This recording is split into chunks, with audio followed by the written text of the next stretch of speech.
tardes, hermanos.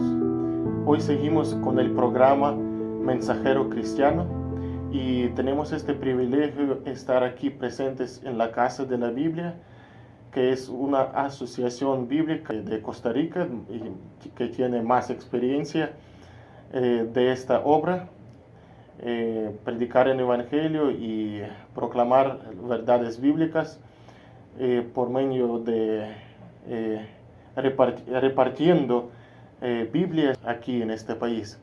Entonces, hoy tengo este privilegio preguntar algunas preguntas a director de proyectos, a un hermano en Cristo que se llama Javier, y ahora voy a pedir a presentarse a él para que él se presente quién es.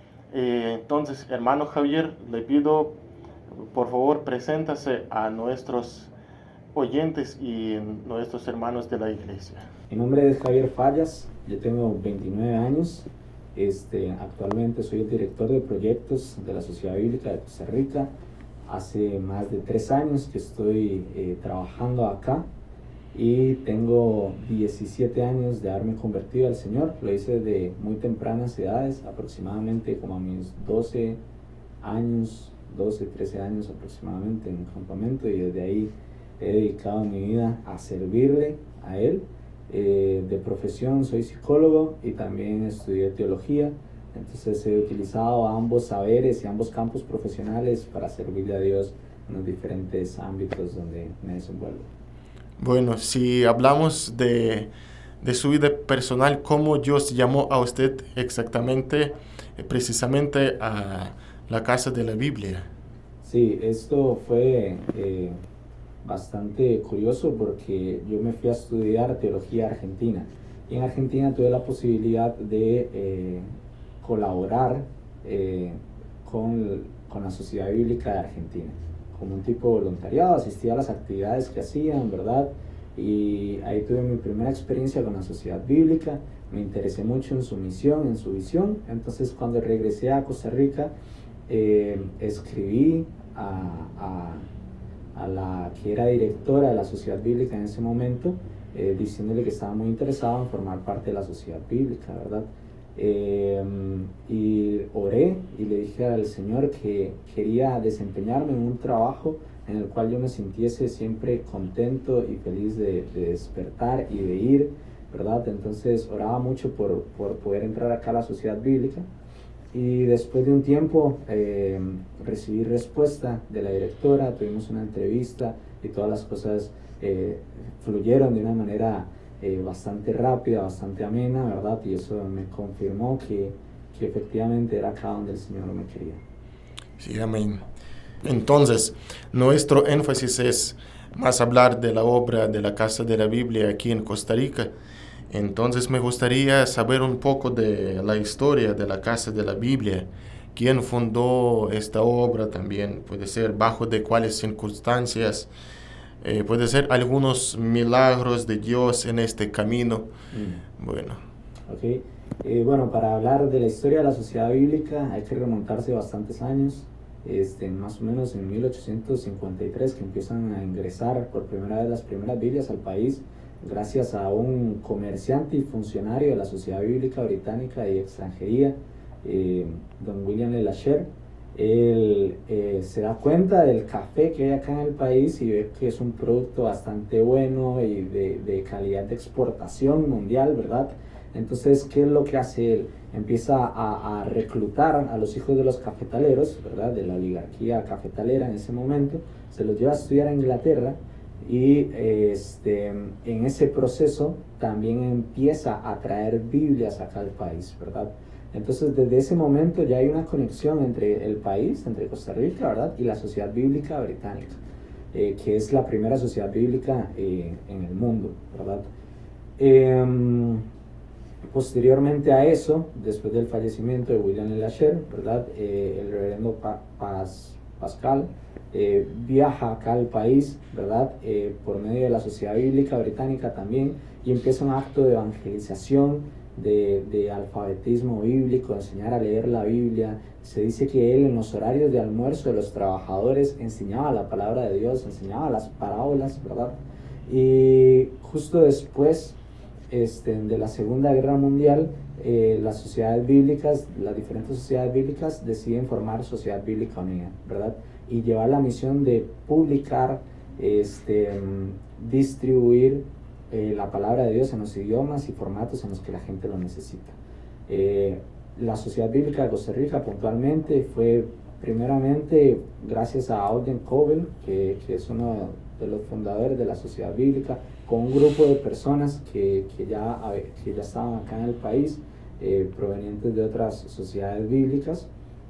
Y eventualmente a Alden Covell, la Sociedad Bíblica Unida decide nombrar nacionales, directores nacionales en cada país, ¿verdad? Y es así como José Antonio Morales llega a convertirse en el primer secretario general oficial de la Sociedad Bíblica.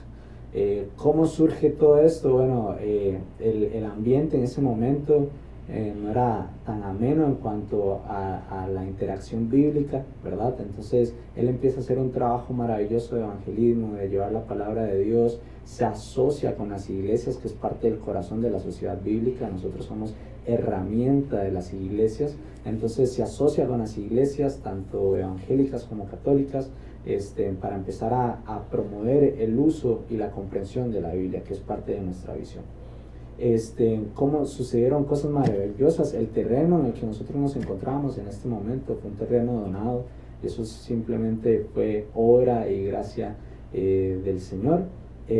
Y así como eso podemos contar un montón de testimonios acerca de cómo la Biblia llega acá, sobre cómo se empezó a impactar las diferentes provincias a través del trabajo evangelístico e interacción de la sociedad bíblica. Bueno, por ejemplo, ¿cómo Biblia llegó acá en Costa Rica? Más o menos. Ajá, la Biblia llega acá a Costa Rica por William Lasher, ¿verdad? Él es el primero en empezar a traer las primeras Biblias acá al país. Como les comentaba, en ese comercio que hacía con el café, cuando él volvía con los hijos de los cafetaleros, que se los había llevado a estudiar en Inglaterra, estos hijos de los cafetaleros, aparte de haber aprendido y estudiado allá, también trajeron el fútbol. Entonces cuando alguien se pregunta cómo empezó el fútbol acá en Costa Rica, bueno, William Lasher también está dentro de esa historia. Entonces el fútbol, el café y la Biblia están mezclados, porque él exportó el café, estos hijos de los cafetaleros trajeron el fútbol, y aparte de eso, dentro de sus cargamentos, dentro de la fragata, venían las Biblias, ¿ok? Él inclusive tuvo una reunión con uno de los primeros presidentes del país, Castro Madrid, donde le presenta la Biblia, ¿verdad? Y esto está en la Gaceta, que es uno de los primeros periódicos en publicarse en el país. Le presenta la Biblia a uno de nuestros primeros presidentes, y quedan actas que el presidente se compromete a regirse bajo los principios de la Biblia. Y él lo cito, dice que no hay mejor regalo que se le puede dar a un hombre, que es un mejor regalo que puede recibir, como es la palabra de Dios. Entonces, desde esos comienzos, desde el 1800, empezamos a tener los primeros encuentros con la palabra. Empiezan a llegar las primeras Biblias acá al país, en los idiomas en los que se necesitaban que las personas los escucharan.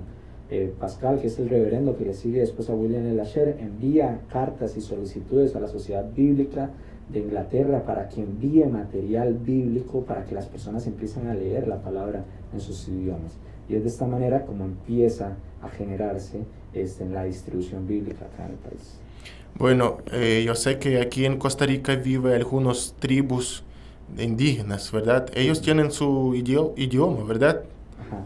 Actualmente, tribus indígenas que tengan alguna porción traducida a su idioma, tenemos el Bribri y el Cabecar. El Bribri fue un trabajo de la Sociedad Bíblica, parte de nuestra misión, como les mencionaba, llevar la palabra de Dios en el idioma y formato en que las personas lo necesiten. Y el Bribri fue un trabajo de la Sociedad Bíblica, el Cabecar fue un trabajo colaborativo, ¿verdad?, con unos misioneros para su publicación. Y actualmente nosotros estamos trabajando en la traducción al Nobe, que es una tribu indígena ubicada al sur del país, que migró de Panamá y se estableció acá en Costa Rica, ¿verdad? Y nosotros estamos en pruebas de lectura, les estamos entregando libros del Nuevo Testamento traducidos ya a su lengua para que ellos puedan darnos su revisión o su feedback, digamos, del texto. Los procesos de traducción normalmente tardan de 10 a 15 años, ¿verdad? Y ahorita nos encontramos en el 7º o 8º año de este proyecto. Pero al igual que buscamos llevar la Biblia en los idiomas en los que las tribus indígenas lo necesitan, también tenemos proyectos como lo es la Biblia en braille, ¿verdad? Para las personas no videntes. Y este año, Dios mediante, estaríamos iniciando un proyecto para traducir el Nuevo Testamento en lesco, que es el lenguaje de señas para las personas no oyentes. Qué lindo, hermanos, ¿verdad? Entonces, la pregunta es, ¿cómo pudo la Casa de la Biblia dar buena influencia al crecimiento del cristianismo en Costa Rica? Por ejemplo, yo escuché, no sé si esta misión tenía proyecto Biblia casa a casa. Entraron en cada casa con la Biblia, entonces puede ser otros proyectos, entonces buenas influencias de crecimiento, para crecimiento en Costa Rica. Sí. Algo clave en nuestra misión es ser colaboradores de las iglesias. Entonces, gran parte de nuestra influencia y gran parte de nuestro impacto a nivel nacional ha sido a través de las iglesias. Es decir, nosotros desarrollamos proyectos que se puedan implementar en las iglesias locales y son estas iglesias locales las que ejecutan el proyecto e impactan a sus comunidades, ¿verdad? La Biblia Casa en Casa fue un proyecto que se hizo en colaboración con otro ministerio para poder llevar la palabra de Dios a cada uno de los hogares, ¿verdad? Entonces, aquí esto es un claro ejemplo de cómo nuestro trabajo siempre es en colaboración. Es parte de lo que nos enseña la Biblia, trabajar como cuerpo. Nosotros somos expertos, tenemos más de 200 años de historia a nivel mundial en lo que es traducción y revisiones bíblicas, como también en creación de contenido bíblico. ¿Por qué no servir a las iglesias, a los ministerios que están ubicados en las comunidades locales? De esta forma, a lo largo de nuestra historia hemos sido de influencia para las iglesias con diferentes proyectos que lo que buscan es generar interacción bíblica. Les comento uno, este año estamos trabajando con la Biblia de los 100 pasos. Es una Biblia que tiene 100 pasos y cada uno de los pasos tiene una porción de la Biblia en traducción lenguaje actual, que es una traducción bastante sencilla. Tiene actividades para realizar en familia, tiene preguntas para conversar en familia, ¿verdad? Y la idea es que las familias puedan leer este libro a lo largo de un año. El año pasado tuvimos la oportunidad de impactar 9,000 familias y este año estamos con la expectativa de impactar 10,000 familias. ¿Ok? Entonces, estos son diferentes proyectos que nosotros desarrollamos para que la gente y las familias generen interacción bíblica, para que se relacionen con la palabra de Dios desde su mismo núcleo. Así como este proyecto, también podríamos mencionarles el de End-to-End, que busca trabajar en cárceles, que busca trabajar en comunidades donde las tasas de analfabetismo son altas, que busca también trabajar en las comunidades indígenas, llevando la palabra de Dios en el formato y en el idioma en el que ellos necesitan. Y nuestros proyectos que también involucran trabajar con pastores y líderes que no pueden costearse una formación bíblica o teológica. Nosotros les ofrecemos cursos para que ellos puedan aprender acerca de la Biblia, para que ellos puedan enseñar mejor la Biblia, herramientas ministeriales. Entonces, siempre buscamos que nuestros proyectos atiendan a necesidades de la sociedad y atiendan a necesidades de la iglesia.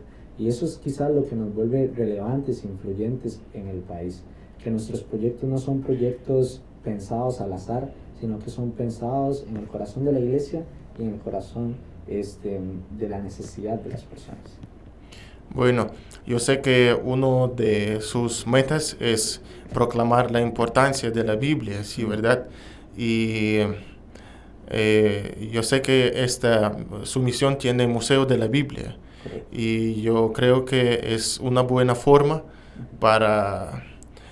por medio de la historia, proclamar la importancia de la Biblia y que la palabra de Dios es verdad, ¿sí? Y que la palabra de Dios que está cumpliendo por medio de los años. Entonces ustedes pueden un poco enseñar a nuestros oyentes sobre el Museo de la Biblia. Sí. Y puede ser, luego mostramos un poco del museo. Sí, el Museo de la Biblia es un proyecto maravilloso que nos ha permitido entrar a lugares donde probablemente no hubiésemos podido entrar si hubiésemos ido a presentar a la Biblia como tal. Nos ha permitido entrar a colegios, nos ha permitido entrar a escuelas, nos ha permitido entrar a cárceles, nos ha permitido entrar a un montón de sitios, porque ¿qué es lo que busca el Museo de la Biblia? Es presentar la Biblia desde el inicio de la escritura, en las culturas en general, e inclusive nos podemos remontar antes. El Museo de la Biblia arranca desde la conformación de los idiomas, y agarramos el relato bíblico, ¿verdad?, que lo contrastamos con las últimas investigaciones en etimología, que tiene que ver con el origen de las palabras. Nos damos cuenta que el relato de la Torre de Babel, por ejemplo, que es lo que la Biblia nos enseña acerca del origen de los idiomas, tiene bastante relación con la filología y con la etimología, porque lo que se menciona es que efectivamente hay una misma raíz etimológica, es decir, hay una raíz de todos los idiomas que surgieron ahí mismo, lo que nos da evidencia de que efectivamente se hablaba un solo idioma. Entonces, desde ese punto hasta cómo llega la Biblia acá a Costa Rica consiste el museo.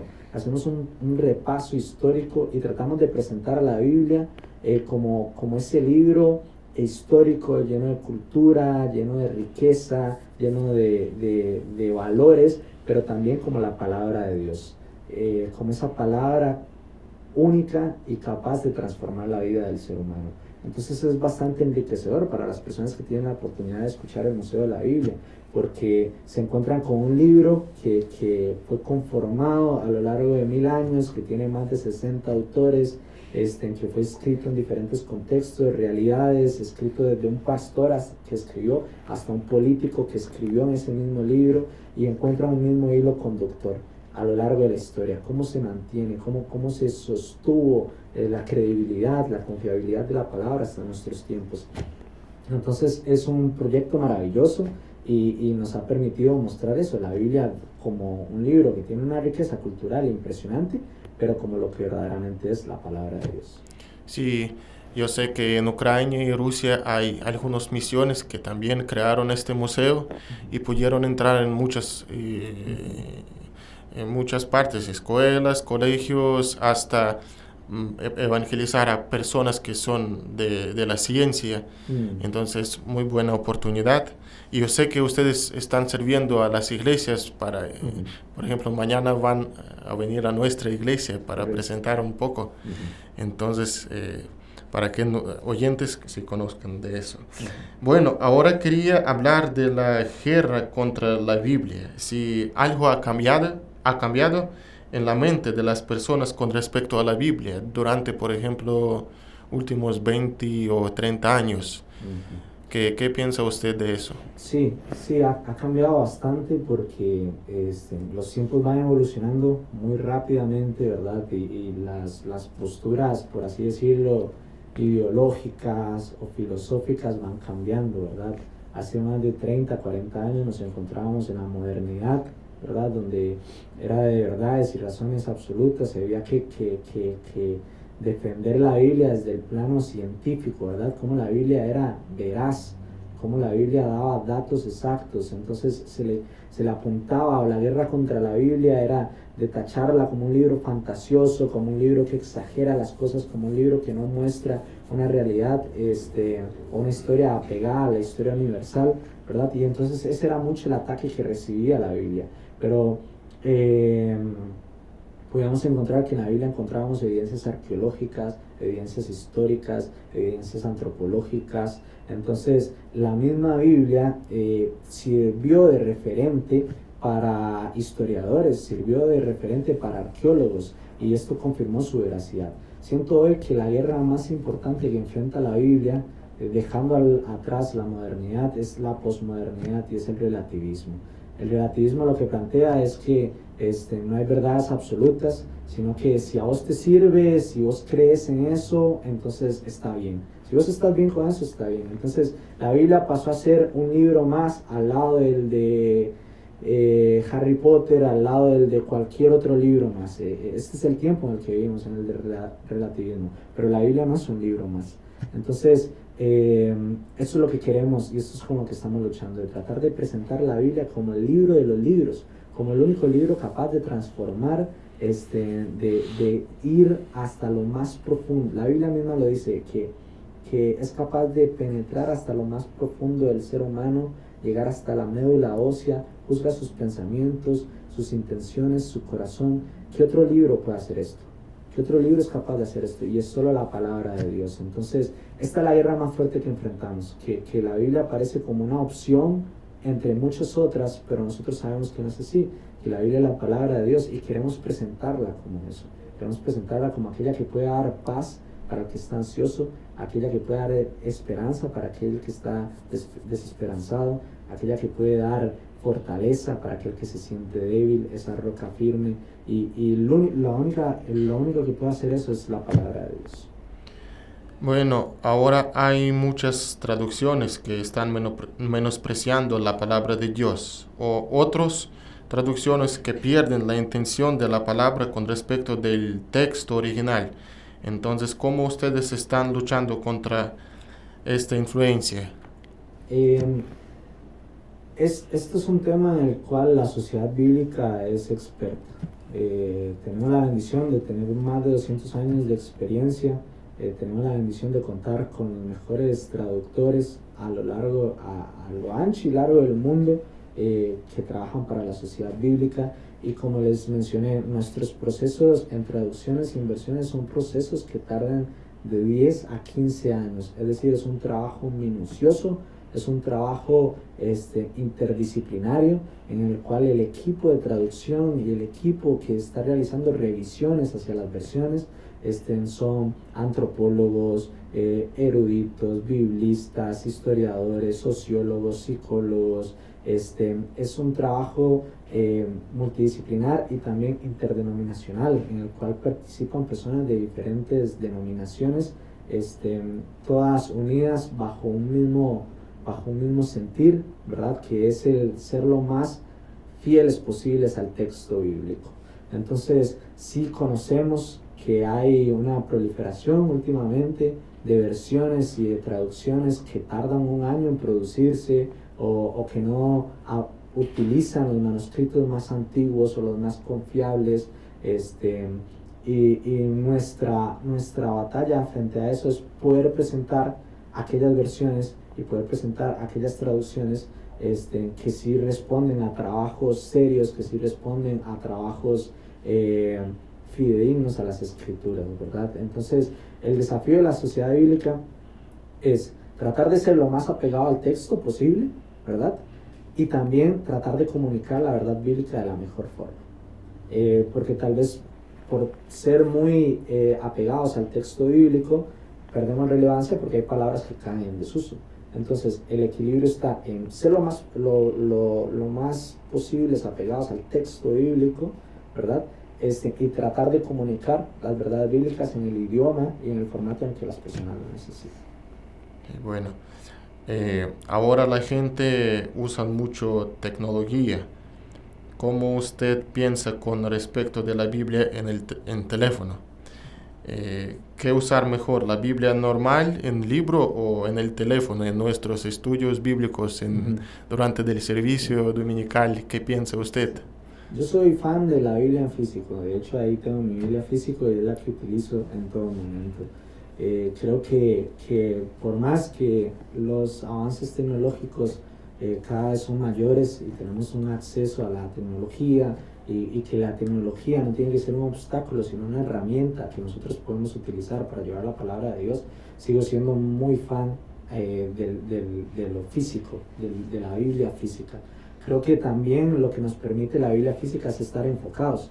No nos llega una notificación de WhatsApp, no nos llega una notificación de Instagram o de TikTok que nos hace desviarnos de lo que estamos tratando de leer, ¿verdad? Y con la Biblia física tenemos ese tiempo de estar concentrados en el papel, ¿verdad? Podemos subrayar, podemos ir y venir, ¿verdad? Y creo que esas oportunidades que nos brindan los libros físicos, que tal vez encontramos desafíos con la tecnología, que con la tecnología en cualquier momento entra una notificación que te va a hacer perder el hilo de lo que estás escuchando, de lo que estás tratando de leer. Y en este mundo de la inmediatez, ¿verdad?, en el que constantemente hay una exposición exagerada a la información, el tener el espacio para sacarle la Biblia y leerla y estar concentrados en eso es algo que no podemos perder. El pueblo cristiano en los primeros siglos fue conocido como el pueblo del libro. Esa era una de las formas a las que se le llamaba a los cristianos, el pueblo del libro, porque siempre andaban su Biblia cerca de ellos. Y creo que es una herencia que no podemos dejar atrás y es una herencia que no podemos olvidar. Somos el pueblo del libro, no cualquier libro, el pueblo de la palabra de Dios, y aferrarnos y tener el texto y poder disfrutar de él y concentrarnos en él es una oportunidad maravillosa que la tecnología no nos puede privar. Sí, es correcto. Yo también pienso de esta manera porque también con la Biblia usted puede trabajar, anotar algo, escribir arriba, adentro, sí, ¿verdad? Entonces, bueno, ¿cómo los cristianos, cómo las iglesias pueden apoyar a sus proyectos para mantener el interés del pueblo a la Biblia? Sí, hay muchas formas en las que las iglesias pueden ayudar. Nosotros puntualizamos en tres, ¿verdad? En tres formas en las que ustedes nos pueden ayudar como iglesia. Una de ellas es orando, ¿verdad? Y es tal vez la más importante. La Biblia constantemente nos hace invitaciones a orar, ¿verdad? Y una de ellas es orando por la sociedad bíblica, orando por nuestra misión, orando por nuestra visión, orando por los proyectos que desarrollamos, orando porque cada persona que entra a nuestra sala de experiencia se pueda encontrar con la palabra de Dios. Ese sería el primero. El segundo es a través del voluntariado. Nosotros tenemos proyectos, como les mencionamos, que atienden diferentes comunidades, que atienden diferentes zonas, y si alguno de esos proyectos les llama la atención o les evoca poder servir y ayudar, el voluntariado es una de las formas en las que ustedes nos pueden ayudar. Y la tercera forma es donando. Nuestros proyectos, la gran mayoría son subvencionados. ¿Subvencionados de qué manera? A través de la venta de Biblias. Esto no, muy pocas personas lo saben, pero cada vez que ustedes compran una Biblia en la sociedad bíblica, gran parte del porcentaje de esa ganancia va destinada a los proyectos de bien social. Es decir, uno no está comprando nada más una Biblia, sino que está ayudando a que más personas puedan tener acceso a la palabra de Dios. Entonces, la tercera forma en la que ustedes pueden ayudarnos es a través de las donaciones. Y tenemos diferentes medios a los cuales ustedes pueden donar. Y todo eso va a ir destinado a que nosotros podamos continuar con nuestra misión de llevar la palabra de Dios en formatos y idiomas en los que las personas lo necesitan. Bueno, gracias. Entonces, para terminar, su deseo o consejo a nuestra iglesia, para nuestros oyentes, con respecto de lo que hablamos, puede ser algo que usted quiere desear a nosotros. Sí, tengo entendido que son una iglesia naciente, que es una iglesia que tiene poco tiempo de haberse fundado, y quiero animarles a que eso es maravilloso. Cuando una iglesia inicia es maravilloso, a no perder eso que tienen ahorita, la comunidad, la fraternidad, el amor, el relacionarse los unos con los otros.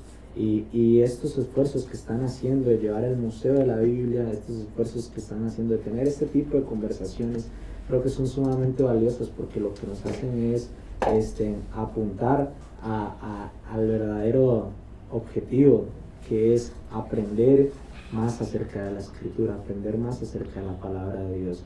La palabra de Dios es la que debe regir nuestras vidas. En Josué, cuando Moisés muere, se lee bastante fácil. Josué arranca el libro diciendo Moisés murió, pero se lee fácil, pero las implicaciones son enormes. Era el líder que había sido durante más de 40 años a través del desierto, y ahora asumió una persona joven. Y el consejo que Dios le da a Josué para que tenga éxito, Él le dice: si vos querés tener éxito, medita, recita, lee este libro de día y de noche, aprende sus palabras. Y esa es la clave del éxito. El éxito en nuestras relaciones, el éxito en las cosas que nosotros hacemos, es poder meditar, recitar, leer y aprender acerca de la palabra de Dios. Así que les deseamos que en este comienzo, en este arranque de iglesia, sigan con ese amor, sigan con esa fraternidad y sigan con esa pasión hacia la palabra de Dios, que quien es centro, baluarte de la iglesia y a la que debemos aferrarnos, porque ahí se encuentran las verdades bíblicas. Que tengan muchísimas gracias por la invitación y esperamos vernos pronto. Sí, hermano Javier, también muchísimas gracias por su atención, por esta entrevista, y que Dios le bendiga y que Dios les bendiga como su obra. Vamos a orar por ustedes y bueno, seguimos adelante con Dios. Bueno.